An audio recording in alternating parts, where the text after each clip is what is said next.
From his frosty attitude on the set of Renfield to having been in $14 million of debt, here's the real reason why everyone hates Nick Cage. For one, Nick doesn't have the best energy on set. There is some debate over whether Nick went full-on method actor during Renfield, so the guy's playing Dracula in the upcoming horror comedy flick. And get this, according to Renfield director Chris McKay, Nick fully embodied the Count's character. So if he was feeling a little frosty during a scene, he'd have the same energy between takes too. Now that kind of dedication is a little too much. McKay said that no matter what scene they did, Nick would still be 100% living in that attitude, even when the shooting stopped. T-U-V-W-X-Y-Z!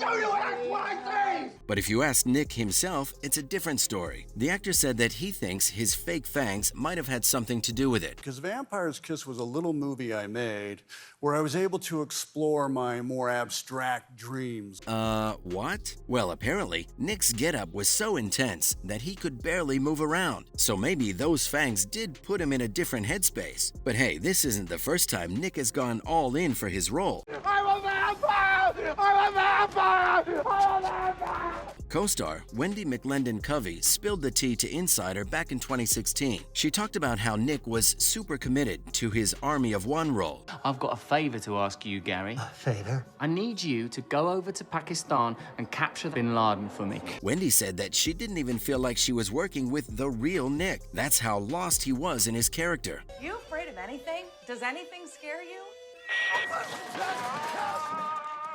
So this guy can get really extreme on set. And that's not the only thing Nick Cage is extreme about. The actor has some serious money problems that dug him deep into debt. You might know that Nicolas Cage used to be showbiz royalty. At one point, he was making a whopping $40 million a year. But things took a turn for the worse pretty quickly. At one point, Nick had a total financial meltdown, owing over $14 million in unpaid taxes. And that isn't all. Let me break it down for you. Nick had 4 federal tax liens filed against his properties in 3 different states. The work's not just gonna go away, Alva.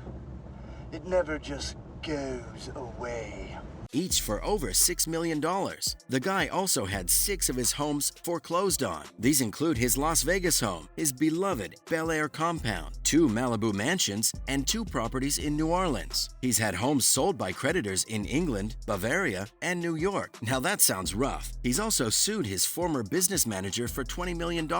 And just to top it all off, the dude spent his fortune on yachts, cars, watches, comic books, motorcycles, and even a private wine cellar. Ouch, that's gotta make a dent in his bank account. His financial troubles explain why he chose to act in so many movies. Speaking of his movies, Nick is notorious for choosing the worst movies to star in. You see, after Cage won an Oscar and was nominated for another, he started taking on all sorts of roles in the 2000s. He appeared in a bunch of movies, some big budget and some independent ones, but most of them bombed at the box office. He even directed his own film in 2002, a low-budget drama called Sunny. It's not a surprise to anyone that it didn't do well. He did have one big hit with National Treasure in 2004 though, but then there were some not-so-great movies like Ghost Rider in 2007, and so after an awful run, he decided to take a break from Hollywood. What I was saying was, of course you can call me an actor. And by the way, I never said don't call me an actor, call me a thespian. Only to make a comeback in 2022 with the film The Unbearable Weight of Massive Talent. And guess what? He plays himself in this one. I didn't know that was a cliff! We could have died!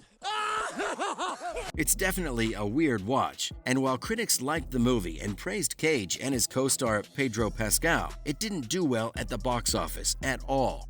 I lost my hand! I lost my bride! Johnny has his hand! Johnny has his bride! Cage has spoken about his terrible choice of movies, saying that he's not too worried about a few box office flops, since he's already grossed about $6 billion worldwide in his 43-year career. So he's just going to keep on acting in films that he's passionate about. Now, this might not be the best decision, but it's definitely one I can respect. I'll do my best. Your best? Losers always whine about their best. And his fans adore him for it. I mean, his journey has been a wild one. The dude went from a Hollywood sensation to an online joke and ironic pop culture icon. But his fans love how he can be so many things at once. It's like people only remember him from the Con Air, Face Off, and The Rock era, and they think that he's just a one-trick pony. But that's just not the case. According to a film critic, it's hard to distinguish the sincere Cage fans from the ironic ones. It's because both groups love him so fiercely. And can you blame them? Petros Patsilivas, the host of the Caged In podcast, which covers every single Nicolas Cage film, said that he was blown away by the actor's talent after watching all of his movies. Patsilivas claims that Cage is one of the greatest actors working today. He talked about how Nick is one of the few actors who isn't afraid to act his heart out. So let's give Cage a break, people. He's had a long and bumpy career, and just because he starred in some bad movies doesn't mean he has no talent. So before you go off making assumptions about him, just take a look at what people have to say about the Ghost Rider actor. I mean, you gotta hear what Cage's stand-in has to say about him. Marco Kiris worked with Cage on 20 films as his stand-in from 1994 to 2004. That's a lot of movies. According to Kiris, being his stand-in was a pretty big deal because Cage is not just any Hollywood actor, he's practically Hollywood royalty. His family, the Coppolas, are like the biggest family dynasty in the biz. But let's talk about Cage's dedication for a minute. Kiris has nothing but praise for the actor's work ethic. Apparently, Cage always came to the set totally prepared. He knew his lines, his marks, and his camera angles. And every time the director yelled cut, Cage would switch effortlessly from character to real person. Now that sounds impressive. Kiris was blown away by Cage's dedication and discipline to his craft. He said it was unlike anything he's ever seen on a film set. So it looks like working with a pro like Nick must be a breeze. I'll be arrested, put in airport jail. Just get your ticket and move on, okay? Get your goddamn ticket and move on!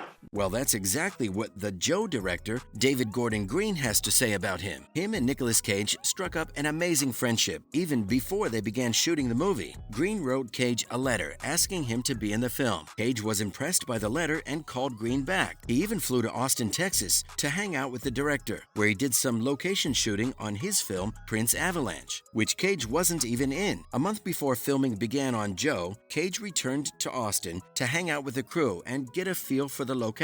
Green praised Cage's down-to-earth attitude, saying that he was the kind of guy who wasn't concerned with actor luxuries. During the location scouting, Cage spent time looking for the perfect shoot location along with them, sometimes even saying lines from the script. Green was in disbelief about how dedicated he was. He said it was a rare treat for an actor to be willing to go to those lengths for a role. So it's safe to say that Nicolas Cage is not just a great actor, but also great to hang out with. Whether you love the guy or you hate him, everyone has something to say about him, and that's pretty legendary in itself. Well, that was everything you need to know about the real reason Nick Cage gets so much hate. Have you ever been dragged to the sidewalk and beat until you pissed blood?